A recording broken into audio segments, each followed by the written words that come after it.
मथां छा लिखी छा लिखां छा लिखी छा लिखां ओ सिंध मुंहिंजी अमां दुनिया जा सिंधियो हिक मुठ थी सिंध बचायो सिंध मुंहिंजी अमां सूंह तुंहिंजी मथां छा लिखां सिंध जो क़ौमी आवाज़ radio voice of Sindh London.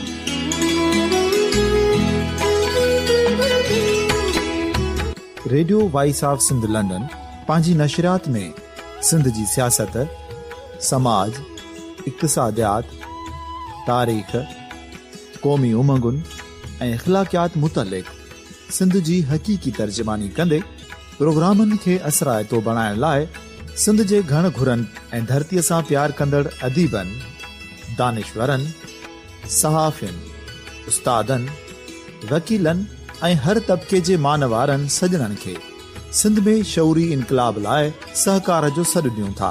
अचो त गॾिजी सूफ़ियुनि ऐं संतनि वारी सिंध जो ओज हिकु मुठ थी वरी वापसि आणण वारे सफ़र जा साथारी बणिजऊं।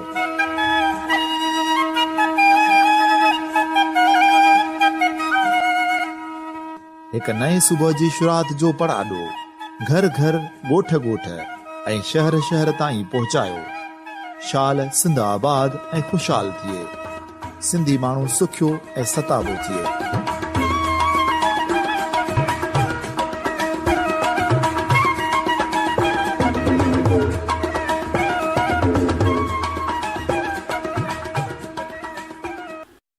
Radio voice of Sindh London तां नामवर कालम निगारनि ऐं अहम लेखकनि जा मज़मून। अॼोके चूंड कालम में पाकिस्तान पीपल्स पार्टीअ जे अॻूणे MNA ऐं सूबाई वज़ीर मोहम्मद अयाज़ सुमरो जे वफ़ात ते प्रोफेसर साजिद सुमरो अहम कालम तहरीर कयो आहे, जेको अवां जे समातुनि जे नज़र कंदा था हलूं। अयाज़ सुमरे जो मौत ऐं कुझु तल्ख़ सवाल। हाणे ख़बर पई अथमि त PPP जो अहम अॻुवाण अयाज़ सुमरो साहब अमरीका जी कंहिं अस्पताल में लाॾाणो करे वियो आहे।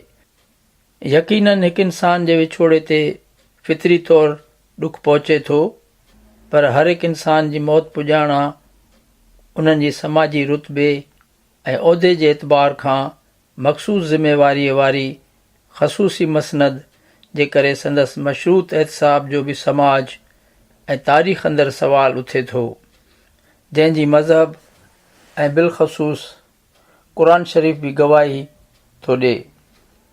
काल हज़ार ख़ान वक़्त खां अॻु बेमौत मरी विछड़ी वियो, अॼु अयाज़ सुमरो बि बेमौत मरी विछड़ी वियो।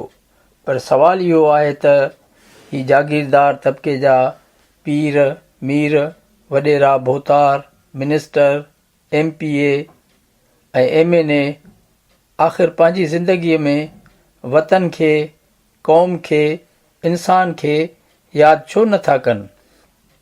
हिन महिल असां अयाज़ सुमरो खे आख़िर कहिड़े सबब जे करे समाज ऐं तारीख़ में यादि करियूं। आख़िर अयाज़ सुमरो समाज ऐं तारीख़ लाइ को हिकु बि अहिड़ो कारनामो सरअंजाम ॾेई वियो जंहिं सबब खेसि यादि कजे। असांजी अखियुनि में के लुड़क तरी अचनि। हा, हू घर भातियुनि लाइ किरोड़े अरबे रुपया ठाहे वियो, मिल्कियतूं ठाहे वियो, पंहिंजे भाइरुनि खे सियासी असर रसूख़ जे करे SP बणाए वियो, पर सिंध खे छा ॾेई वियो? सिंधी क़ौम खे छा ॾेई वियो? असेंबली में कहिड़े ॾींहुं सिंध जे क़ौमी मसइलनि ते को हिकु बि यादगार बिल पास कराए सघियो, जंहिंखे यादि कंदे असां खेसि को सुर्ख़ सलाम पेश करियूं। सालनि खां हर टेन्यूअर जे हर हिकु अरबे रुपयनि जी बजट मां कहिड़ो लाड़काणे खे पेरिस बणाए वियो जो असां खेसि क़ौमी सलाम पेश करियूं। कहिड़ी सिंध जे खंभे गुम कयल क़ौमी कारकुननि लाइ का हिकु दफ़ो बि असेंबली में यादगार तक़रीर कई हुआईं? कहिड़े ॾींहुं सिंध जे क़ौमी कारकुननि जे चिचिरल लाशनि ते को रद्देमल ॾींदे असेंबली में एहतजाज करे वियो? पूरी ज़िंदगीअ में कहिड़े ॾींहुं CPEC जी मुखालफ़त में को मौक़ुफ़ रखियो? कहिड़े ॾींहुं सिंध असेंबली या क़ौमी असेंबली में धारियुनि जी आबादकारी ते को आवाज़ उथारियो? कहिड़े ॾींहुं बिलावल ऐं ज़रदारी आॾो को सिंध परस्त तमामु दोस्त मौक़ुफ़ रखंदे एहतजाज करे उथियो? कहिड़े ॾींहुं सिंध जी पेट बुखायल ॿारनि लाइ को ॻभे मानीअ लाइ असेंबली में आवाज़ उथारियो। सिंध जूं माइरूं बचनि समेत ख़ुदकशियूं कंदियूं रहियूं, पर अयाज़ सूमरे कहिड़े ॾींहुं असेंबली में हेठें पढ़ियल तबिके लाइ को ख़ासि कानून ठाहिण लाइ बिल पेश कयो या आवाज़ उथारियो। थर में मासूम सिंधी नियाणियूं पीअण जे पाणी ढुक लाइ तड़पनि थियूं। कहिड़े ॾींहुं अयाज़ सूमरे इन्हनि लाइ सिंध हुकूमत ते को प्रेशर विधो त अगरि थर में पाणी जो मसइलो हल नथा करियो त आउं इस्तीफ़ा थो ॾियां। यार, असां आख़िर कॾहिं ज़िंदगीअ जो फ़लसफ़ो सम्झंदासीं? असां आख़िर कॾहिं हिक ॿिए खे सच चई को सिहतमंद समाज ॾींदासीं? अॼु रोइण थो अचे त सूबाई तोड़ीअ वफ़ाक़ी असेंबली खां सेनेट ताईं अहिड़ो को हिकिड़ो सिंध जो नुमाइंदो आहे जंहिं वटि सिंध जे माण्हुनि लाइ को दर्द हुजे। जेको बि इन एलीट क्लास में वञे थो त इहो अॻियनि भोतारनि खां बि वधीक ख़तरनाक थो साबित थिए। अयाज़ सूमरो बि ईअं मिडिल क्लास मां मथे वियो जीअं ख़ुर्शीद शाह मीटर रीडर मां वॾो अरब ऐं खरबपति लीडर थियो आहे, जेको अॼु सिंध जे नौजवाननि खे छोला खपाइण लाइ बकवास थो करे त वञी छोला खपायो, नौकरियूं न आहिनि, छो पिणनि जी जागीर आहे छा सिंध? काल मौला बख़्श चांडियो मोटर साइकिल ते चढ़ी घुमंदो हुयो, जेको असां सां गॾु कासमाबाद में विस्कियूं पीअंदो हुयो, जो खेसि न सिंध थी नज़र अचे, न वतन थो नज़र अचे, न इंसान थो नज़र अचे, न ई इंसान जो को दर्द ई खेसि नज़र थो अचे।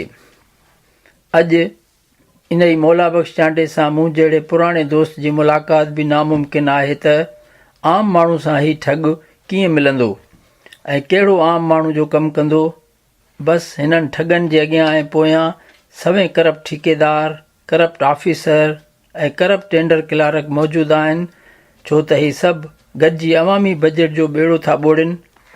ऐं हर हिकु हरामीअ वटि हर हिकु शहर में अलॻि अलॻि बंगला आहिनि, पर मूं जहिड़ो 19वीं ग्रेड जो माण्हू हिकु कमरे जो घर बि नथो वठी सघे त आम बेरोज़गार जो छा असरु हूंदो।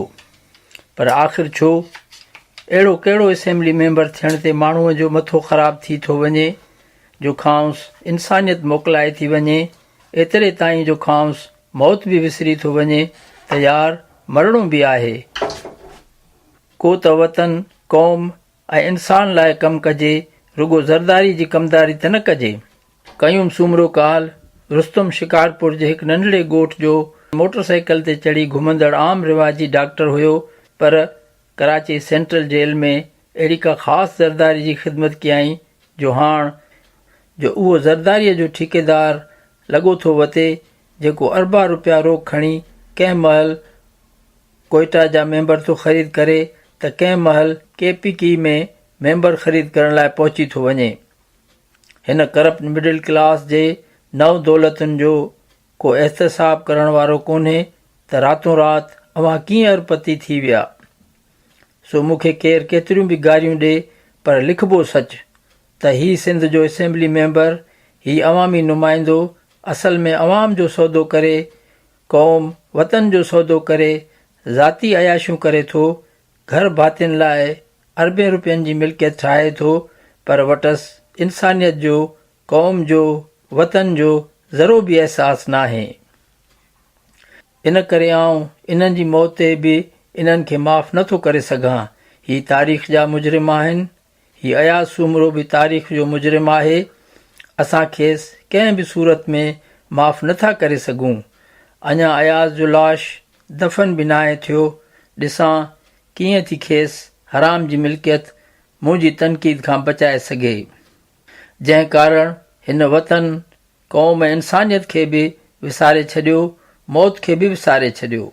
सो हाण जेको बि मीर हज़ार, जेको बि अयाज़ सूमरो, जेको बि सरदार, जेको बि पीर ऐं मीर, जेको बि असेंबली मेंबर, जेको बि सिंध जो गद्दार मरंदो त ही प्रोफेसर अकेले सिर दोल जे ॾोंके ते खेसि तदफ़ीन खां अॻु ई क़ौमी गद्दार करार ॾेई सच ज़रूरु लिखंदो, छो त इहे किरोड़े सिंधी मासूम माण्हू बि इंसान ई आहिनि, जेके 21वीं सदी में बि बिजली, पाणी, गैस, रोज़गार, सिहत ऐं अमन खां वांझियल रहनि था, छो त ही उन्हनि जी बजट खाई था वञनि, इन करे इन्हनि खे माफ़ न कंदुसि।